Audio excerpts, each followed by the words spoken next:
अस्सलाम वालेकुम, मैं हूं अफसा जरनाब ऑफ देसी डेम्सल्स और आज के एपिसोड में हम कोई टेक रिव्यू नहीं करेंगे बल्कि ओवरव्यू करेंगे। अब क्या चीज़ का ओवरव्यू करेंगे कि हमारे बजट और रिक्वायरमेंट के हिसाब से हमें किस तरह का फ़ोन लेना चाहिए और कहाँ से लेना चाहिए, so that you end up as one happy consumer. साथ साथ मैं वियर्ड सी कॉम्प्लिकेटेड सी टेक टर्मिनोलॉजीज़ को भी डिफ़ाइन करती जाऊँगी ताकि जो मेरी तरह के रुकीज़ हैं उनको भी आसानी हो। I am not a tech expert, लेकिन मुझे भी रिसर्च कर करके ही बातें पता चली हैं। तो अब जल्दी से शुरू करते हैं हमारा topic, which is an overview of mobile phone shopping. मेरे पास सबसे पहले मोबाइल फ़ोन आया था when I was in 4th grade और अब मैं यूनिवर्सिटी के फाइनल ईयर में हूँ। इस दौरान मैंने 15 से 20 फ़ोन तो बदले ही होंगे। उसकी सबसे बड़ी वजह मेरा बर्गर पना था। I was very brand conscious और ब्रांड के नाम पे स्पेसिफिकेशंस में कॉम्प्रोमाइज़ेस तो बनते ही थे। ज़्यादातर फ़ोन्स मैंने लैगिंग यानी अटक अटक के चलने की ही वजह से यूज़ करना बंद कर दिया। बट इस बार मैंने अपना ये करंट फ़ोन यूज़ करना शुरू किया तो मेरी सारी फ़ोन रिलेटेड प्रॉब्लम्स ही ख़त्म हो गई। ये कौन सा फ़ोन है, इसकी कॉस्ट और स्पेक्स क्या हैं, ये मैं आपको कल की एपिसोड में टेक रिव्यू में दिखाऊंगी।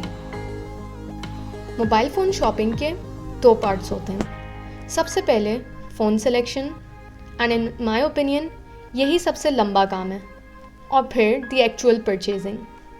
फ़ोन सिलेक्शन के स्टेप्स होते हैं।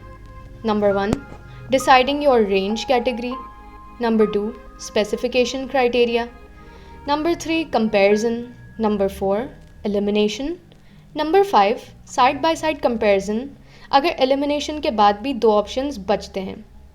अब I'm gonna explain all these steps in detail to you. अगर कोई भी चीज़ कंफ्यूजिंग लगे तो you can always ask us in the comment section. Phone की कॉस्ट के हिसाब से यूज़र्स की 3 कैटेगरीज होती हैं। सबसे पहले आते हैं बजट यूज़र्स। इस कैटेगरी की रेंज होती है फ्रॉम ₹10,000 टू रफली 20K। Next is mid range users. इसकी रेंज है 20-25,000 से 40-45,000 तक। आखिर में आते हैं फ्लैगशिप कंज्यूमर्स, जिनकी रेंज स्टार्ट ही 50,000 से होती है और लिमिट अभी तक कोई नहीं है।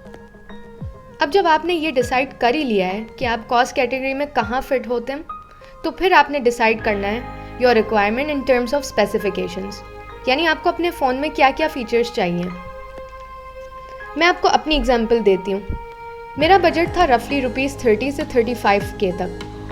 अब उससे मुझे पता चल जाता है कि मैं मिड रेंज यूज़र हूँ। मेरी रिक्वायरमेंट्स थी एक अच्छा प्रोसेसर एंड चिपसेट, अच्छी स्टोरेज जो 64 GB से 128 GB तक हो, amazing camera, large battery and fast charging, sturdy build and a nice looking exterior.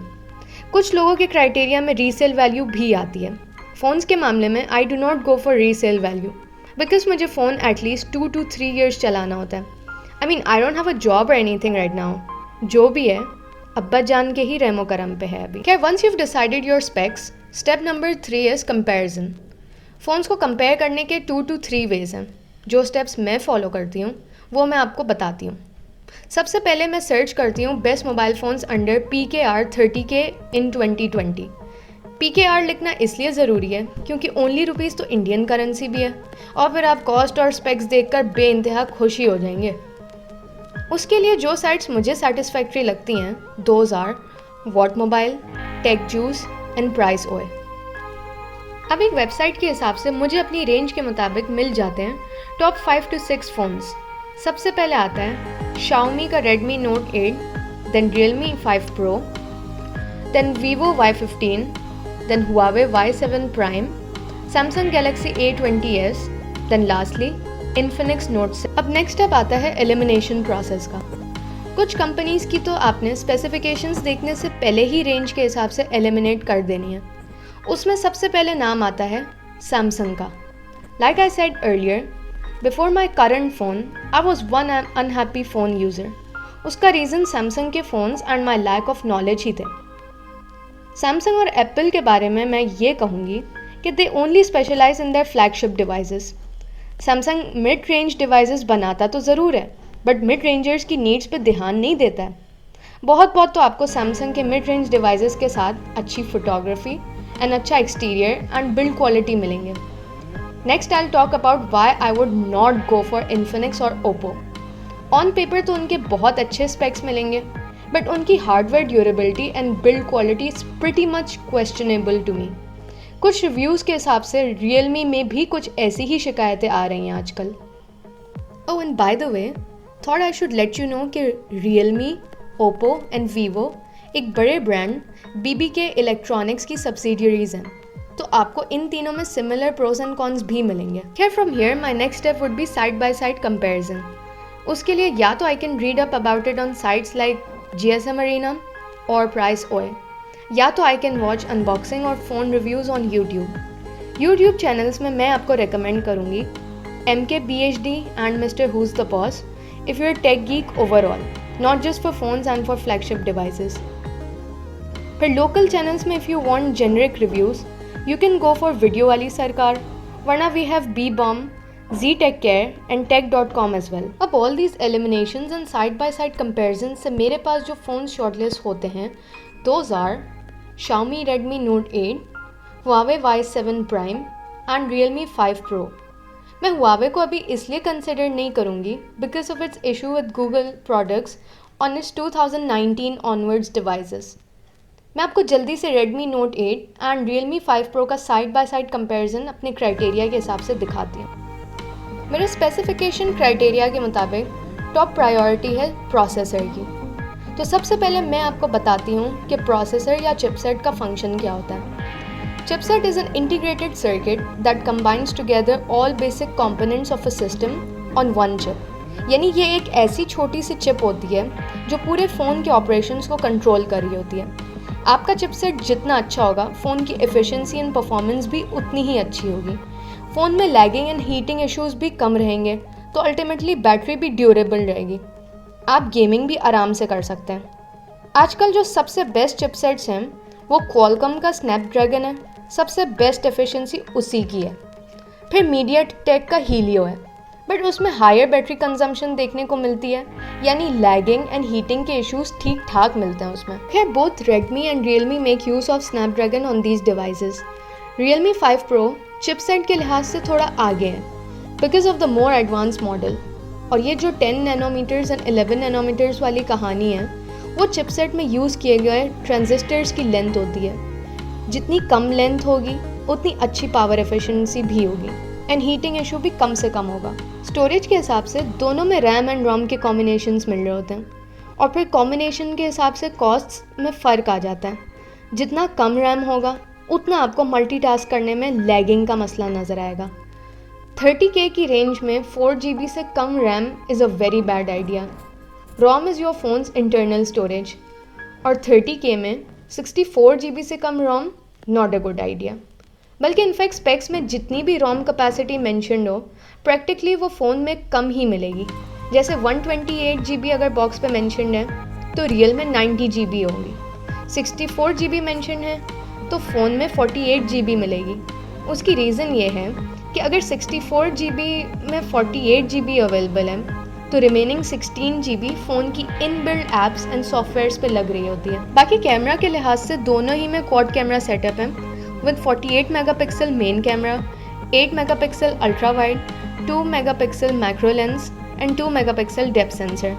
Selfie camera के लिहाज से Realme 5 Pro is slightly superior because of it 16 megapixel selfie camera, जबकि Redmi Note 8 में है 13 megapixel. But इससे ज़्यादा कुछ फ़र्क नहीं पड़ेगा। चार्जिंग के हवाले से दोनों ही में लार्ज बैटरीज हैं और दोनों ही फास्ट चार्जिंग को सपोर्ट कर रहे हैं। जो डिफरेंस स्क्रीन पे हमें नज़र आ रहा है वो नेग्लिजिबल ही है। बिल्ड के हवाले से दोनों की प्रोटेक्शन कॉर्निंग गोरिल्ला ग्लास से है। इनफैक्ट Redmi के फ़ोन्स मशहूर ही अपनी बिल्ड क्वालिटी की वजह से।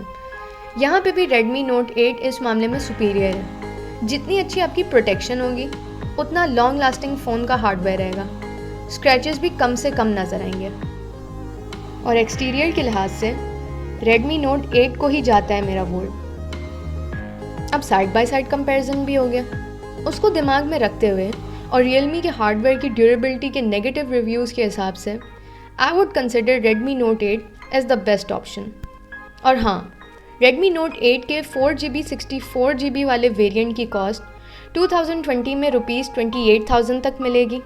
Realme 5 Pro के 4GB 128GB वाले वेरिएंट की प्राइस 31,000 तक होगी। And let me tell you, ये दोनों फ़ोन्स ही लास्ट ईयर अराउंड अगस्त में 2019 में रिलीज़ हुए थे. सो बेसिकली ये 2019 के फ़ोन्स हैं. अब मैं आपको रेडमी के हवाले से कुछ 2 से 3 काम की बातें बताना चाहूँगी. गौर से सुनिएगा. Xiaomi और उसकी सब्सिडियरी रेडमी एक चाइनीज़ मोबाइल फ़ोन कंपनी है. अब बहुत से लोग सुनते साथ ही बोलेंगे, यू चाइना का फ़ोन, मैं तो कभी ना लूँ. मैं भी पहले ऐसे ही सोचती थी. और मैं एक बात बता दूँ इस वीडियो के लिए कि Xiaomi वाले हमें स्पॉन्सर नहीं कर रहे हैं. इनफैक्ट उनको तो हमारी एक्सिस्टेंस का भी नहीं पता होगा. खैर, चाइना अब टेक्नोलॉजी की क्वालिटी पे बहुत ज़्यादा काम करने लग गया है. और Xiaomi की सबसे ज़बरदस्त चीज़ उसके mid range and budget phones हैं. सीरियसली, अगर आपके पास 30 से 40,000 हो और आपको एक अच्छा फ़ोन एक्सपीरियंस चाहिए तो you should definitely go for Xiaomi की Redmi Note series instead of wasting your money on Samsung.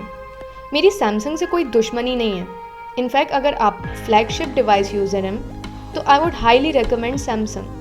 वहाँ पे वो बहुत आराम से आईफोन को टक्कर दे देता है. अब बात करते हैं कि फ़ोन कहाँ से लेना चाहिए.